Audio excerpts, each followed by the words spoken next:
my audience for my speech of definition.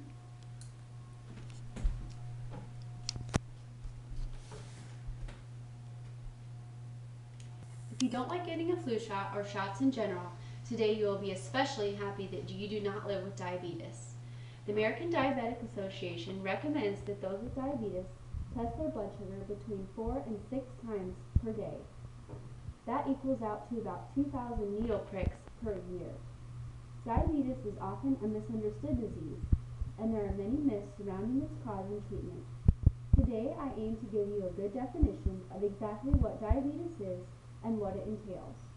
According to the National Institute of Health, diabetes affects about 25.8 million people of all ages in the United States alone. That's about 8.3% of our total population in the United States. One of the main reasons I'm here today is to explain to you exactly what diabetes entails, because the Center for Disease Control predicts that in 40 years, the amount of people with diabetes in the United States will triple. That means almost a quarter of all Americans will be living with this disease. It is important to be educated on knowing what having diabetes really means. The American Diabetes Association partners with the National Institute of Health and also the World Health Organization to collect data to track the progression of diabetes in America. The results are shocking and put out in a public government publication each January of the new year. In 2011, along with the 25 million people who already have diabetes, 80 million of those people in the United States are pre-diabetic and not receiving any care at all or watching their lifestyle. Another shocking fact put out by the World Health Organization states that for all people under 20 years of age in the United States, 2 million people are newly diagnosed with diabetes each year. Today, I will explain and define to you exactly what diabetes means through understanding what is happening in the body, along with symptoms, common misconceptions about diabetes, and also different subcategories and what they mean in a topical fashion. So, what is diabetes? Diabetes is a disorder of the metabolism. Metabolism is the way our body uses its food for growth and energy. Most of the food that we eat is broken down into glucose, which is just another name for a sugar. After we eat, the carbohydrates, or simple sugars, are broken down and go into our bloodstream for energy.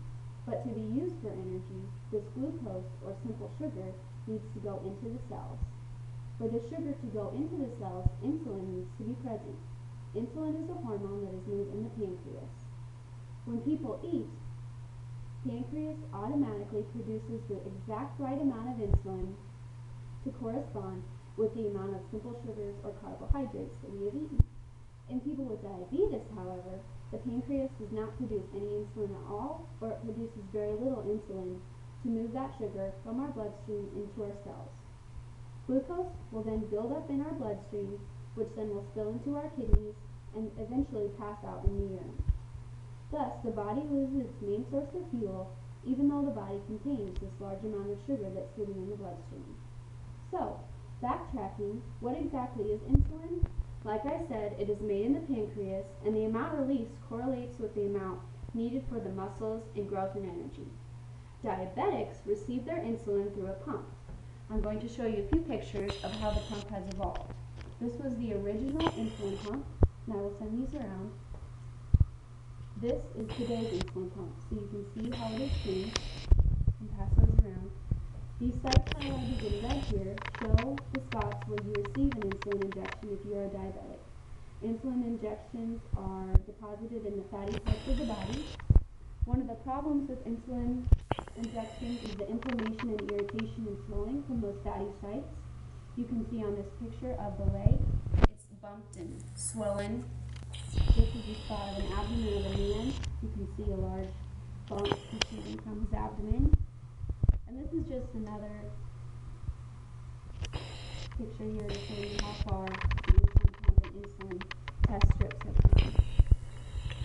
So, to make diabetes even more complex, I'm now going to break the disease into subcategories, which is also how it is medically diagnosed. The first type of diabetes I'm going to discuss is type 1 diabetes, which is juvenile diabetes.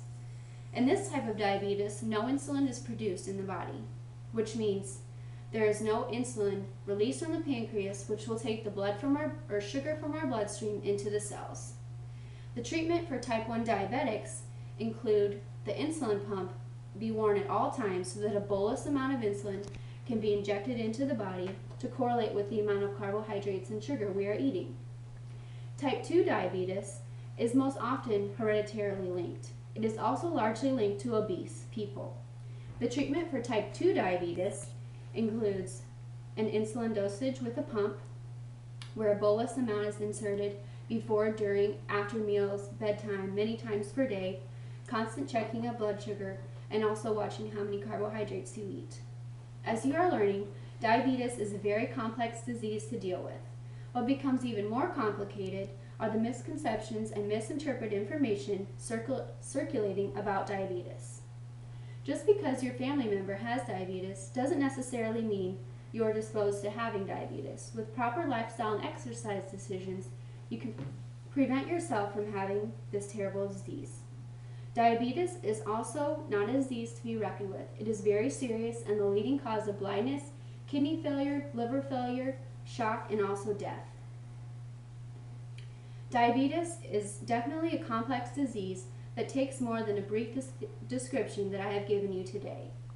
Diabetes is not only a complex disease, but it is your life, constantly testing your blood, counting carbohydrates, and making calculations. Today we only discussed the medical aspect, leaving out the emotional, mental, and financial involvement with diabetes. At the end of the day, what really matters is our health and wellness. To be an informed consumer and health advocate could help you lead a disease-free life. Today we defined what is becoming one of America's fastest growing health epidemics. Keep your health your #1 priority, because after all, you do not want to be a part of the statistics and prod your finger 2,000 times per year. And this is my audience again for the speech of definition.